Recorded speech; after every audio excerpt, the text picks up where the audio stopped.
Welcome to women collective. నేను మీ journalist విప్లవశ్రీ. మహిళలు బాలికలపై జరుగుతున్న హింస నిర్మూలన కోసం నవంబర్ 25 నుండి డిసెంబర్ 10 మానవ హక్కుల దినోత్సవం వరకు లింగ ఆధారిత హింసకు వ్యతిరేకంగా విస్తృత క్యాంపెయిన్ చేయాలని 1981లో యునెస్కో ప్రపంచ దేశాలకు పిలుపునిచ్చింది.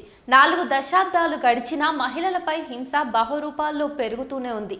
ఇంటా బయట మహిళలు బాలికలపై జరుగుతున్న హింస వ్యక్తిగత వ్యవహారం కాదు.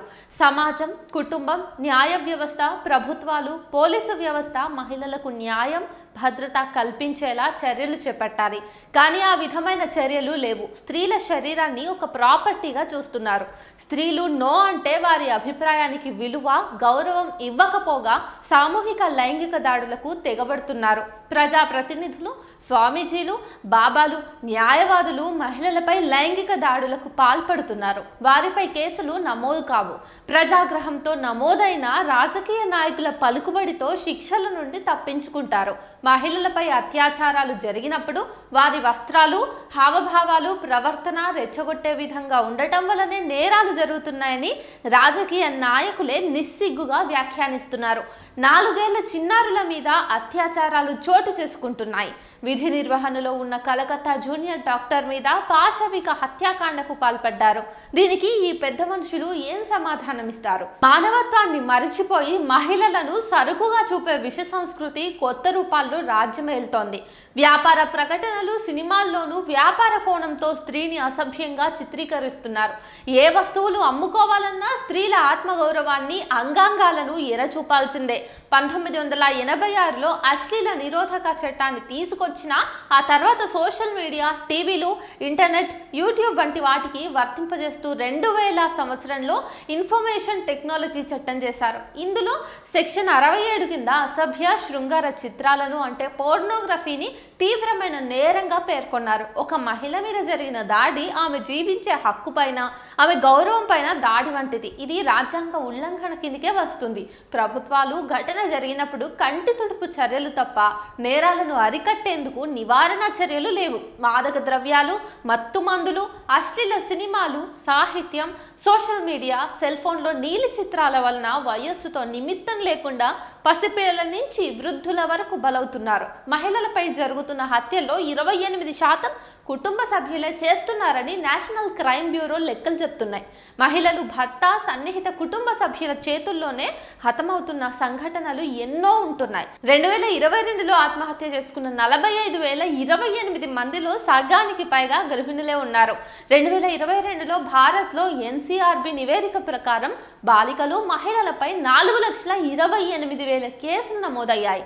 అందులో 7.9% అత్యాచార కేసులు, 21.8% భౌతిక దాడులు, 31.8% గృహహింస కేసులు నమోదైనట్టు నివేదిక తెలుపుతోంది. నమోదు కాని కేసులు లెక్కకు మించి ఉన్నాయి. 2030 నాటికి మహిళలకు, బాలికలకు సాధికారత, లింగ సమానత్వాన్ని సాధించాలని ఐక్యరాజ్య సమితి సుస్థిరాభివృద్ధి లక్ష్యాలలో 5వదిగా పేర్కొంది. స్త్రీ పురుషుల మధ్య ప్రాకృతిక విభజనను సామాజిక కోణం నుంచి అర్థం చేసుకోవడానికి బదులుగా సామాజిక అసమానతలకు ప్రకృతిని అన్వయించి ఒకరు ఎక్కువ, ఒకరు తక్కువ అనే ధోరణి సహించరాని విషయం. చట్టసభల్లో మహిళలకు 33% రిజర్వేషన్ కేటాయింపు విషయంలో మన రాజకీయ నాయకులు 1996 నుండి తగులాడుకుంటూనే ఉన్నారు. ప్రజాస్వామ్య సంస్థలన్నింటిలోనూ స్త్రీలు చురుకుగా పాల్గొనటం సాధికారిత సాధనకు అత్యంత అవసరం. మహిళలు రాజకీయ, ఆర్థిక, సామాజిక, సాంస్కృతిక రంగాల్లో నిరాఘాటంగా పాల్గొనేంత వరకు వారి హక్కులు నిరాకరించబడుతూనే ఉంటాయి. బాలికలకు ఉన్నత చదువులు, ఉద్యోగ నైపుణ్యాలతో పాటుగా పని ప్రదేశాల్లో భద్రత కల్పించాలి. స్త్రీ పురుష అక్షరాస్యతల మధ్య 17.2 పాయింట్ల తేడా ఉంది.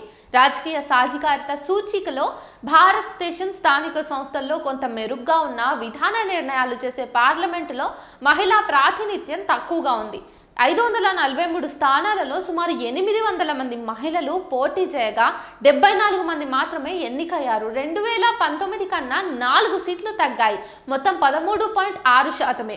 మహిళా రిజర్వేషన్ బిల్లు 2023లో పార్లమెంట్లో ఆమోదం పొందిన కుంటి సాకులు చెప్తూ అమలు చేయలేదు. బిల్లు అమలైతే 181 మంది మహిళలు లబ్ధి పొందేవారు. న్యూఢిల్లీ వరల్డ్ ఎకనామిక్ ఫోరం విడుదల చేసిన గ్లోబల్ జెండర్ గ్యాప్ రిపోర్టు 2024 ప్రకారం భారతదేశం 146 దేశాల్లో 129వ ర్యాంకులో ఉంది. ఈ తిరోగమనం విద్య, రాజకీయ సాధికారితలో క్షీణత ఫలితమే. నాగరిక సమాజానికైనా పునాది మానవ హక్కులే.